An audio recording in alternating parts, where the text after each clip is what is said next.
E aí pessoal, tudo bom? Depois de um bom tempo aí, estamos aqui de volta, estamos trazendo mais uma vez uma duplinha de jogos aqui pra vocês. Hoje eu tô com um grande amigo meu aqui de longa data já, né, que já estamos aí nesses podcasts há bastante tempo. Como é que você tá, Daniel? Opa, salve Fernando, salve todos os ouvintes aí do podcast do Arqueojogos. Tudo bem, tudo em paz, tudo voltando às jogatinas aqui em Brasília, né, jogando boas partidas de Age of Steam, né, um dos meus jogos preferidos, meus jogos nota 10, né, até podemos falar dele aí no episódio futuro, mas tudo bem, tudo em paz. E contigo, Fernando, como está? Como é que estão as jogas por aí? Tudo tranquilo. Aqui eu treino uma fase do carteado, né, tá um pouco complicado, o lobby dos coleguinhas do carteado aí tá bem forte, então eu tenho focado bastante nisso recentemente. Algum carteado bom aí que você jogou recentemente, Fernando? Cara, muita coisa boa, viu? O último que chegou aqui que não sai da mesa mais é o King Street Takers. Não sei se você já jogou esse daí, mas é uma vaza assimétrica, onde cada jogador tem poderzinho pra usar,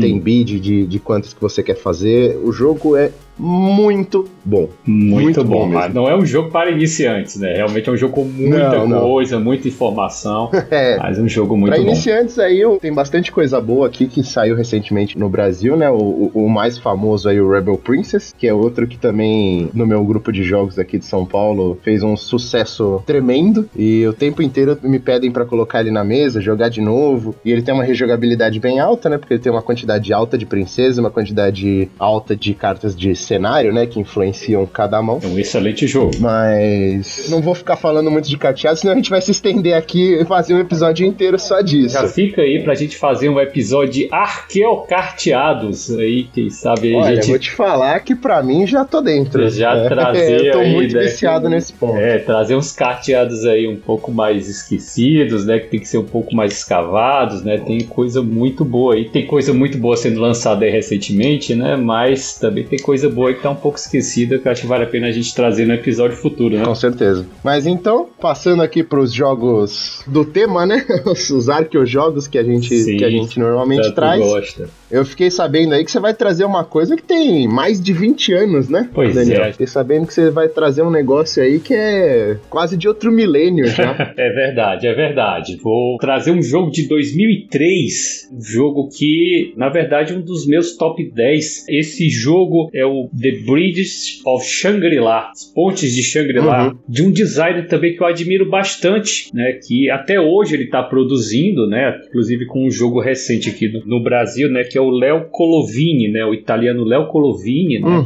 Não chega a ser um Nizia, mas ele tem mais de 100 jogos, né? Ele é um design de mais de 100 jogos, realmente. É que o Nizia não tem como comparar, né? O cara lança 3 jogos por dia.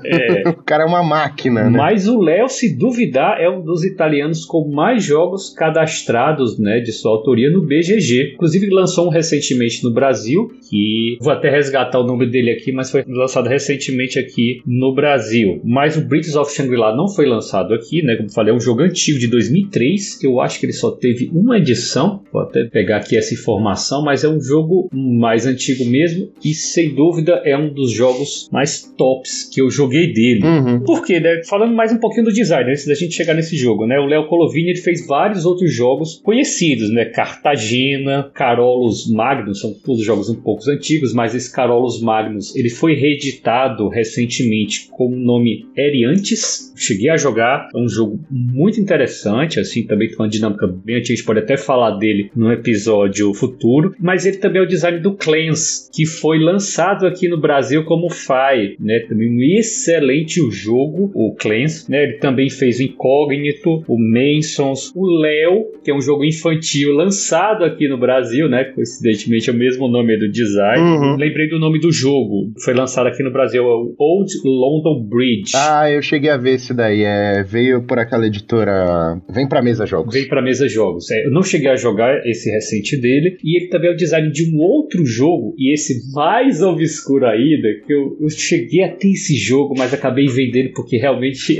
era um jogo com uma produção produção muito estranha, né? Que era o Magna Graecia. É um jogo que não só a caixa dele é enorme, o que já me incomodava muito, mas é um jogo que as cores, né, depois que tiver a curiosidade de ver no BGG as fotos do Magna Graecia, é um jogo que a paleta de cores realmente não foi nada feliz. É um jogo com vários tons de amarelo. É horrível de você ver e visualizar, mas dizem que o jogo era muito bom. Infelizmente, eu peguei ele no começo da pandemia, não cheguei a jogar, acabei passando pra frente, é uma caixa gigante e tudo. Mas enfim, esse aí é o Léo Colovini, né, design de vários jogos conhecidos, vários jogos que estão aqui no Brasil. Infelizmente, essa obra-prima dele não chegou aqui, eu acho que não teve nenhuma outra edição. Mas o Bridges of Shangri-La é um jogo abstrato, né, que joga 3 a 4 pessoas, de aproximadamente 1 hora. Eu digo que ele é um abstrato porque ele se propõe a ter um tema muito estranho, por sinal, mas ele tem um tema por trás, né? É um tema que são como cidades ligadas, assim, né, numa região isolada, né, Shangri-La, né, com vários pontes que se ligam essas cidades, diversas montanhas, né? O mapa mesmo, assim, o tabuleiro do jogo, né, são essas várias localizações de cidades e conexões entre elas, né? Conexões que você coloca no começo da partida, umas pontezinhas de madeira ligando essas cidades. E nessas cidades são colocados vários tiles que correspondem a estudantes e mestres, né, de artes específicas que moram nessas cidades. E aí tem várias descrições desses. É o mestre da chuva, é o mestre cantador dos Yetis, outros. Então são vários mestres, vários símbolos específicos, vamos falar assim, que correspondem a esses tiles, né? Então a ideia do jogo é que cada jogador controla cores, né, que correspondem a esses mestres. Então cada um vai ter as cores desses vários tipos de mestres e estudantes. Mas assim, é uma arte muito bem feita, assim, até bonito assim de se ver ele montado assim na mesa, né? Não é uma super produção como a gente está acostumado hoje, com miniaturas e tudo mais, mas até para a época, né, é bem bonito. E o jogo vem com essas pontezinhas, umas pontezinhas de madeiras que fazem conexões entre essas cidades, né, com esses tiles. E aí já entrando aqui num pouquinho da ideia do jogo, é um jogo com regras bem simples, com regras bem enxutas, que a ideia da coisa é que quando você tem um tile em algum lugar do tabuleiro, somente um, aquilo dali é um mestre daquela arte específica, né? E quando você tem 2 tiles, um em cima do outro, do mesmo tipo,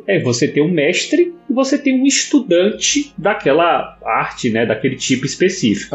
E, na sua vez, cada jogador pode escolher uma de 3 ações. Então, você tem um setup inicial, né, que você posiciona esses estudantes e mestres em várias cidades, né, coloca ali as pontes. E, começando, né, do jogador inicial, cada um pode escolher uma dessas 3 ações. Uma ação é colocar um mestre, então colocar um tile numa cidade que você já tem alguma presença. A segunda ação possível é colocar 2 estudantes, então onde você já tenha mestres, eu posso colocar 2 tiles em cima, então cada mestre só pode ter um estudante, você coloca ali. E a terceira ação possível, que eu digo que é mais importante, né, que é onde está aí o centro do jogo todo, é você promover uma jornada de estudantes. Então você seleciona uma cidade e aí você puxa somente os estudantes dessa cidade para uma outra cidade que tem uma conexão com a ponte.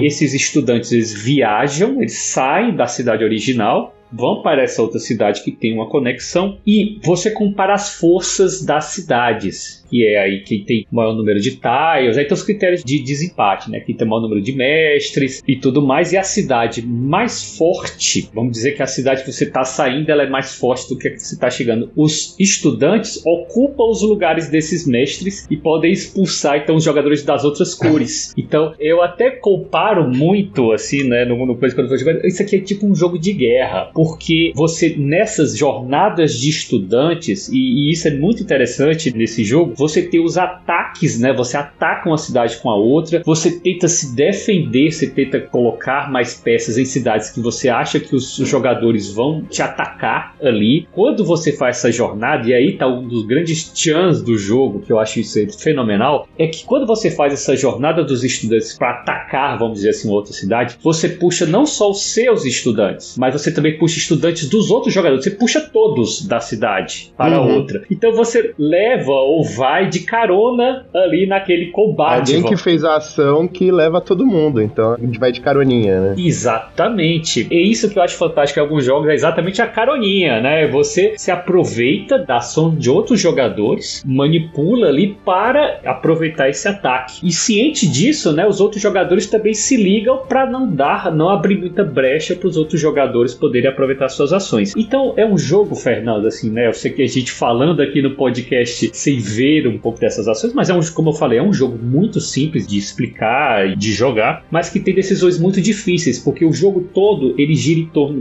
dessa dança entre as cidades. Tá, e quando você faz essas jornadas dos estudantes, a ponte é quebrada. A pontezinha de madeira que liga uma cidade e outra, ela é quebrada, então ela sai do jogo e essa jornada não pode mais ser feita entre essas duas cidades, mas em outras é possível. Então você joga o jogo todo fazendo essa manipulação de incentivos, aproveitando essas caronas entre, né, os estudantes e até às vezes aquelas negociações veladas. Olha, pô, você vai me atacar aqui, olha, mas se o fulano for puxar aqui, ele vai atacar aqui desse outro lado. Então assim, você fica sempre naquela tensão que eu digo que é quase como um wargame, assim, né, light, né, abstrato, que você tá atacando, se defendendo, se preocupando ali com a retaguarda de onde vai ser alcançado. E as cidades, quando elas têm um certo número de conexões com outras cidades, elas vão quebrando suas conexões. À medida que vão chegando estudantes, vão saindo, elas vão se quebrando. Então as cidades vão ficando isoladas. E até que só fique um certo número de cidades isoladas, até que só fique uma ou duas, a depender do número de jogadores, o jogo acaba. E aí é contada a pontuação de acordo com o número de mestres, né, que cada jogador vai ter. Quem te sobrar com o maior número de mestres ganha o jogo. Como eu falei, é um jogo com regras muito simples, muito enxutas, mas que tem muito forte essa parte de manipulação de incentivos entre os jogadores, essa questão de aproveitar as caronas e sempre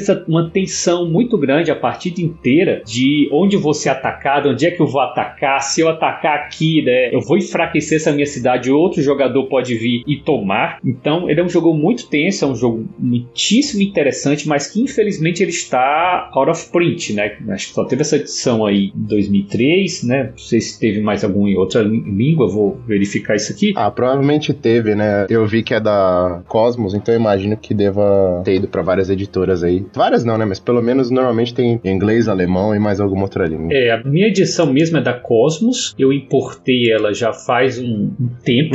Eu até me lembro que quando eu fui a Essen aí nos primórdios aí, sei lá, acho que em 2010, 2011, eu vi ele vender por 5 euros no mercado de pulgas lá. Hoje você vai achar no BGG ele com preços bem maiores. Você acha até de 60 euros, né? Tem gente que vendendo a 25 euros, não sei. Mas, enfim, são poucas cópias que estão sendo vendidas e hoje já é um preço bem mais caro. Não parece um jogo muito difícil de você fazer o print and play. Basta você ter paciência de cortar ali algumas dezenas de tiles e montar ali o mapa. Mas, enfim, fica aí a dica de um jogo excelente, né? Um jogo mais abstrato. Realmente, o tema dele não é forte, mas um jogo muito tenso. Para quem é fã aí, né? Você aí, né? E vários, acho que dos nossos ouvintes aí de Wargames também, com certeza vão reconhecer algumas táticas aí de batalhas. Não, pelo que você tá falando, o jogo parece bem interessante, mas o tema é muito colado no cuspe, né? Então, sim, com certeza. Porque daria pra substituir sobre qualquer coisa, exato, né? eles podem fazer um reteme aí, colocar, sei lá, artilharia, colocar infantaria, colocar, né, uns soldados, alguma coisa que acho que casa bem num tema de guerra também. E o que é que você trouxe pra gente aí, Fernando? O que você vai falar? Cara, eu acho que eu não podia ter trazido algo mais oposto de você, cara.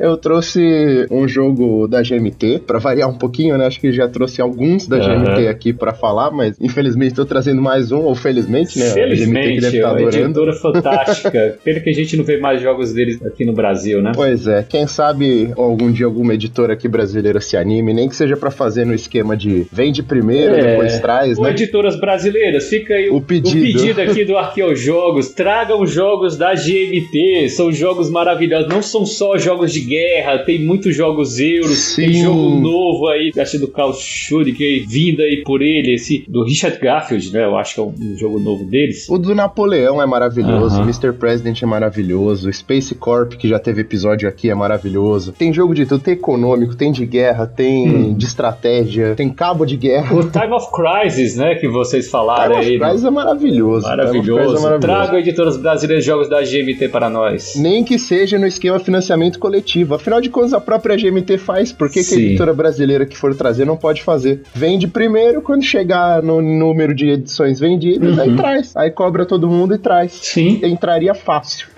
nos financiamentos dos jogos da GMT. Com certeza. Mas esse daqui é um jogo que eu não sei porquê. Eu sempre vejo ele sendo muito mal falado pelas pessoas que jogam os jogos da GMT. Eu acho que é porque ele foge muito ao estilo dos outros jogos deles. Mas aqui no meu grupo, aqui em casa principalmente, em 2, o jogo roda bem também e fez sucesso em 2. O jogo é o Urban Sprawl. Ele lançou lá em 2011, é do Chad Jensen, que já fez bastante jogo com a GMT, inclusive. Dominant Species, né? Não é dele? Eu tenho quase certeza de que sim. Dominant Species, Combat Commander. Né? O Terrine, né? O primeiro, né? O original. Eu chamo de Terrine porque o outro é o Marines. Aí o Marines eu não sei se é dele não, mas deve ser porque é o mesmo sistema. Eu acho que tá com o co-design, eu acho. É. O Combat Commander, você já jogou dele, Fernando? Cara, eu não consegui jogar ainda, mas eu tenho um grande amigo meu aqui em São Paulo que tá pra me ajudar a colocar ele na mesa, quer me mostrar e quem sabe em breve eu coloco ele na mesa e aprendo. Ô, amigo do Fernando, tira essa mancha do currículo dele aí de Wargame. Ele já me chamou, mas as 2 vezes que ele me chamou não estava em São Paulo pra poder ir. Então não foi só culpa dele exclusiva.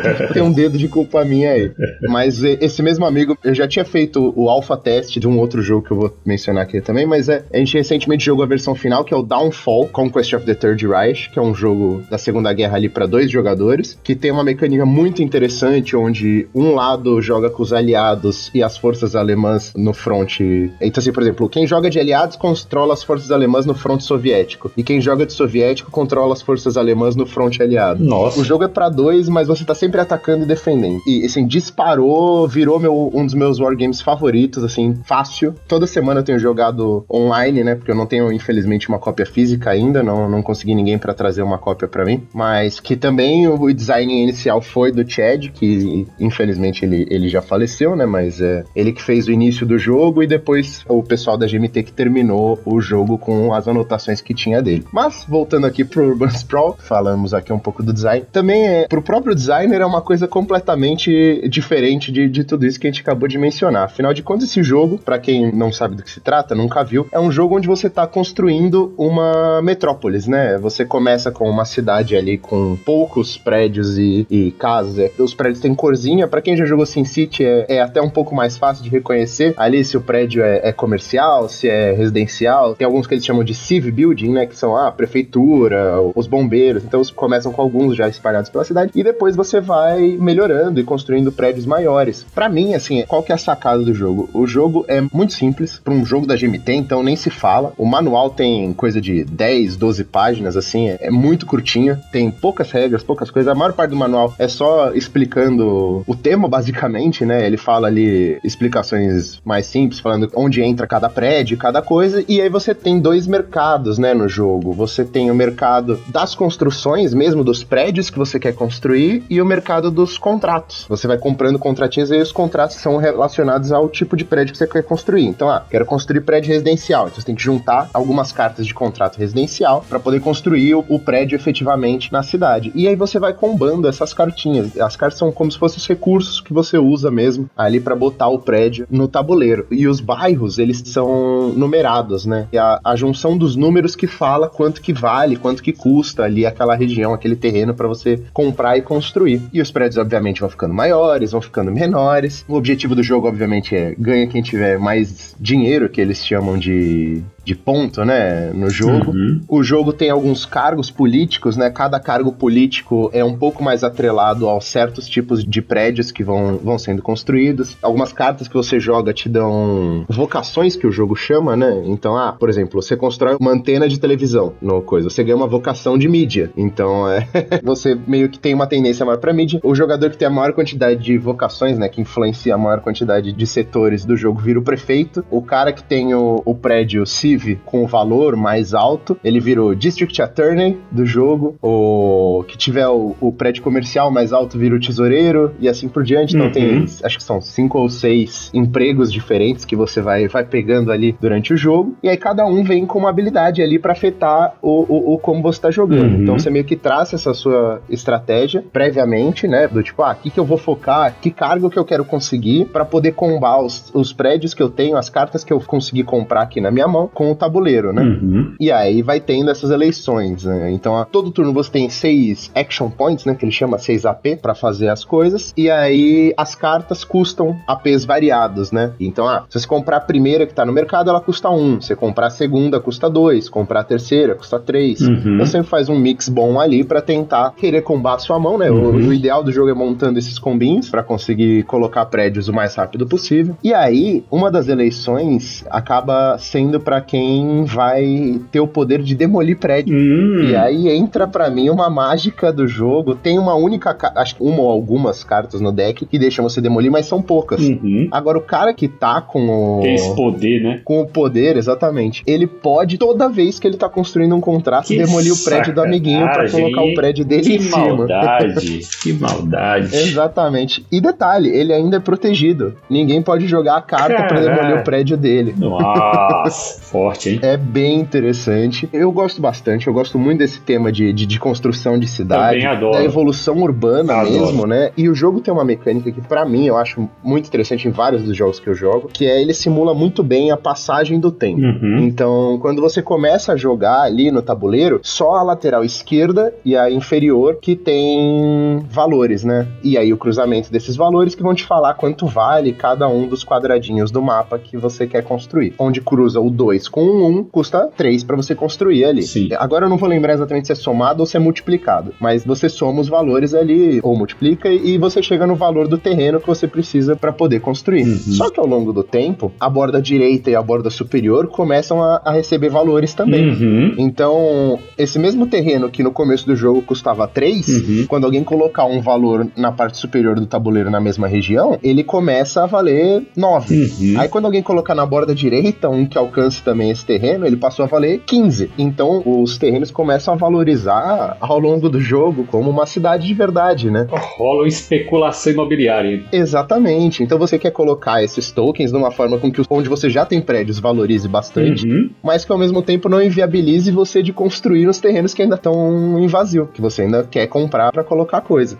E aí ele tem uma segunda mecânica que junta bastante com isso, né, dos terrenos valorizarem com o tempo, que é eles chamam de deck da cidade, né? E começa como realmente Town Deck, o primeiro deckzinho é o Town Deck. Quando você chega, tem uma carta que é embaralhada ali no final, né? Não lembro exatamente quantas, acho que são 5, 10 cartas que você pega e embaralha uma carta específica ali. Quando aquele prédio sai, ele entra no mercado para poder ser construído, automaticamente a cidade cresceu. Então agora ela não é mais uma town, ela agora é uma city. Parecendo Age of Steam.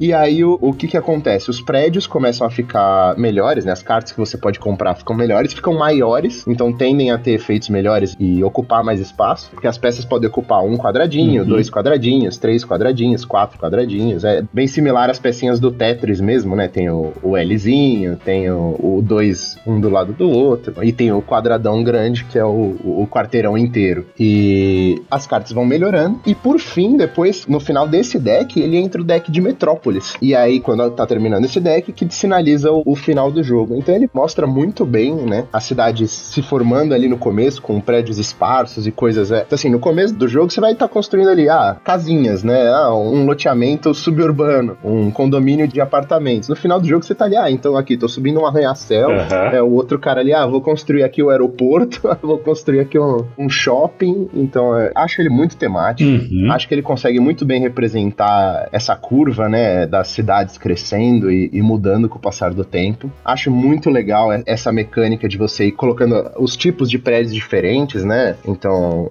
vou construir aqui um comercial, vou construir ali um residencial, um prédio cívico, não sei o que lá. As eleições, né, de acordo com quem tem os prédios, os melhores prédios, os prédios que mais estão valorizados. Então, assim, o jogo é muito bom. Infelizmente, ele não caiu no gosto popular, então você acha ele a preço de banana, assim. Eu comprei o meu, juro por Deus, eu comprei o meu numa promoção da GMT, paguei R$9,90 nele, dólares. Deu R$45. Nossa, o frete dele, imagino que deve ser caro, é um jogo grande, pesado. A gente pegou numa compra conjunta, né, então aí o frete ficou mais amigável. Eu já tive ele 2 vezes, eu tive e vendi, essa cópia que eu paguei $10 eu vendi, depois eu comprei de novo ele, porque realmente o pessoal sentiu falta dele aqui, e mesmo comprando ele aqui no Brasil, eu paguei, acho que foi R$100 ou R$120 nele aqui no Brasil. Nossa. Eu não tive prejuízo nenhum em vender o meu, que eu vendi mais ou menos por isso daí também. Basicamente eu paguei a comissão da Ludopédia, só. O que me custou desse jogo foi a comissão da Ludopédia, porque eu vendi ele e paguei praticamente a mesma coisa. Eu tive esse jogo, eu me lembro muito dele no BGG mesmo, né, nos primórdios aí, 2011, talvez 2010, ele falava da ideia de fazer um jogo que era tipo SimCity dele, e eu acompanhei um pouco o desenvolvimento desse jogo, acho que ele chegou a compartilhar até umas ideias que ele estava fazendo aí pro jogo, fiquei muito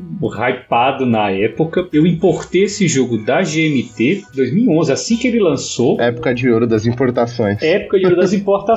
Inclusive, conseguiram localizar uma foto minha de um colega nosso, aí um abraço pro meu xará Daniel Gomes aqui de Brasília, ele fazia questão de registrar todas as partidas, né, em fotos no BGG, e tem até uma foto minha jogando esse jogo aqui em 2012, na época eu até tinha cabelo ainda, né, não tinha barba, as preocupações eram outras bem distintas, e eu me lembro muito vagamente, eu joguei ele acho que umas 2, 3 vezes, acabei vendendo na época, mas eu me lembro que era um jogo mais demorado, mais pesadinho assim. Jura? Eu não sei quanto tempo foram suas partidas, mas eu me lembro que as minhas aqui foram um pouco demoradas, foi uma das coisas que me incomodou ele um pouco na época, e realmente ele tem várias desse gerenciamento aí da carta que entra, da outra que sai do mercado, então assim, tinha um gerenciamento, não é um jogo leve realmente, é um jogo mais pesado. Eu me lembro que algumas partidas eram um pouco estranho, que algumas regiões se valorizavam muito fortemente, né, às vezes um tile, ou um tile não, assim, é um local do mapa ou outro, assim, um quadradinho, aí o pessoal não caiu muito no gosto do pessoal, acabei vendendo, mas hoje até acho que revisaria ele sim, faz mais de 10 anos que eu joguei, o meu gosto realmente mudou muito daquela época pra cá, mas se consta aqui os registros ainda aqui no BGG dessas partidas, né, que eu tive do Urban Sprawl por aqui com a galera de Brasília, mas realmente um jogo que vale a pena conhecer, né, até revisitá-lo aqui depois de tanto tempo, buscar quem tem uma cópia dessa por aqui, não sei se alguém tem, realmente é difícil ver uma mesa dele aqui, né? Cara, Brasília tem bastante gente, né, nos grupos, assim, eu vejo bastante pessoal falar e tudo mais, então acho que a chance de alguém ter ele por aí é bem alta, né? E se não tiver, no pior dos cenários, pô,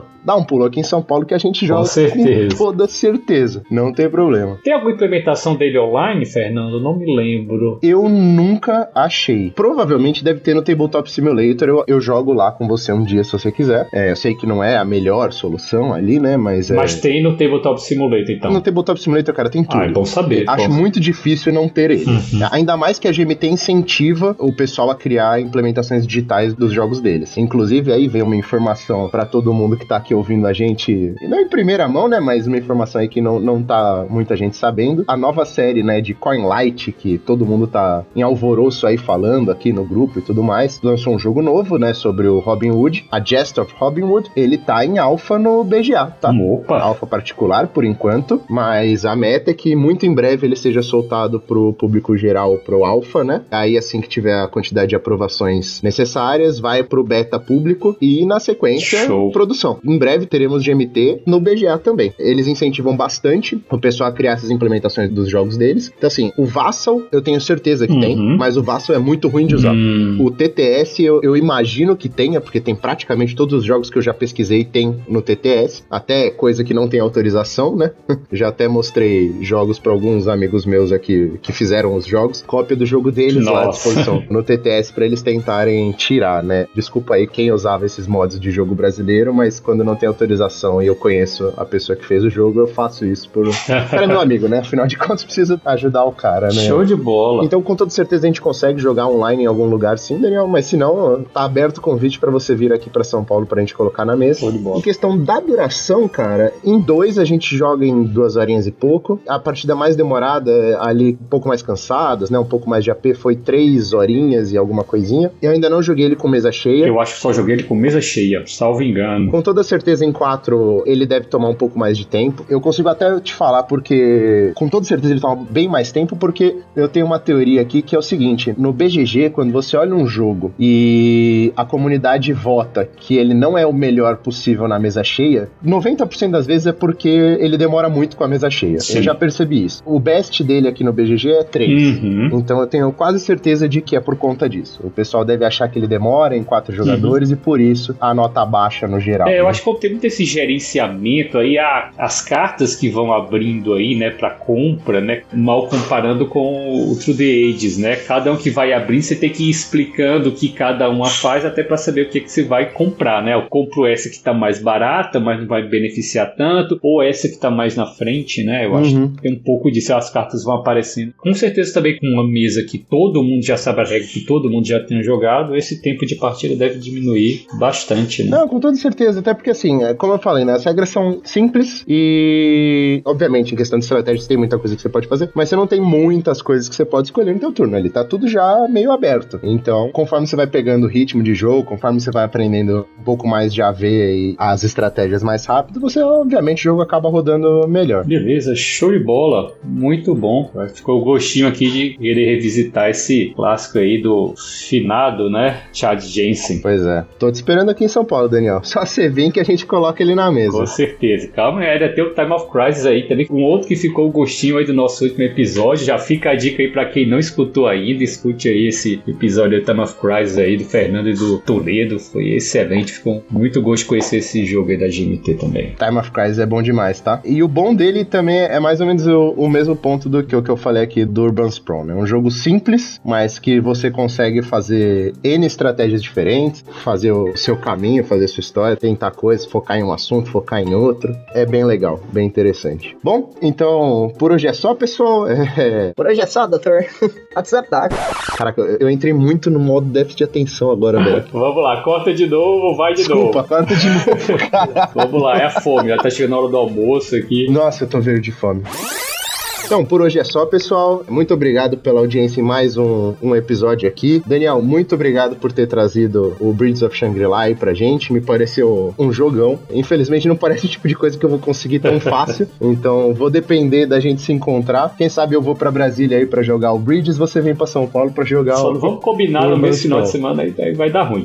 Eu te deixo com a chave da minha casa, você me deixa com a chave da sua e a gente troca. Né? Mas valeu, Fernando. Excelente. Foi muito bom relembrar um pouco desse jogo, que eu joguei há tanto tempo, né? Depois até compartilhei com os ouvintes a foto minha aí jogando esse jogo aí em 2012. Mas eu queria aproveitar também esse final para parabenizar o nosso colega, nosso amigo aí, Gustavo Lopes e a Carol Guzmão aí pelos 5 anos do podcast aí do Gambiarra, né? Eu, Fernando, Toledo e vários outros colegas aqui do Arqueojogos também somos apoiadores e seguidores aí do Gambiarra, né? Um excelente aí cast aí que fala de todos os jogos, lançamentos, carteados e muito mais aí. Desejo aí mais 5 anos aí de bons programas. Um grande abraço aí pro Gustavo. O Gusta é um cara maravilhoso, né? Já encontrei ele em alguns eventos, a gente já jogou algumas coisas, já bateu um papo. Parabéns aí pelos 5 anos. Quem sabe um dia a gente chega aí também em 5 anos. E falando de carteado também, né? Que agora ele tá com carteados e afins também. Então a gente deixa o nosso parabéns pelos 5 anos, por todo o trabalho que ele vem fazendo aí. E que é um cara, gente boníssima, né? Gosto bastante dele. Show de bola. Também fica a dica aí pra você que tá nos ouvindo, né? Comente aí dos programas se você já jogou Urban Sprawl, se você já jogou Bridges of Shangri-La. Dê também sugestões de jogos que você queira que a gente fale, daquele jogo esquecido, daquele jogo antigo, daquele jogo bacana que você não vê mais a galera falar, que não tá mais tão no hype. Deixe sua sugestão, comente aí na Ludopedia, no Spotify, né? Mande e-mail para a gente também, comente. Temos nosso grupo no WhatsApp, né? Também a gente divulga aí na Ludopédia, né? Também será um prazer aí continuar esse papo aí com todos e todas. Um grande abraço. Valeu, pessoal. Grande abraço.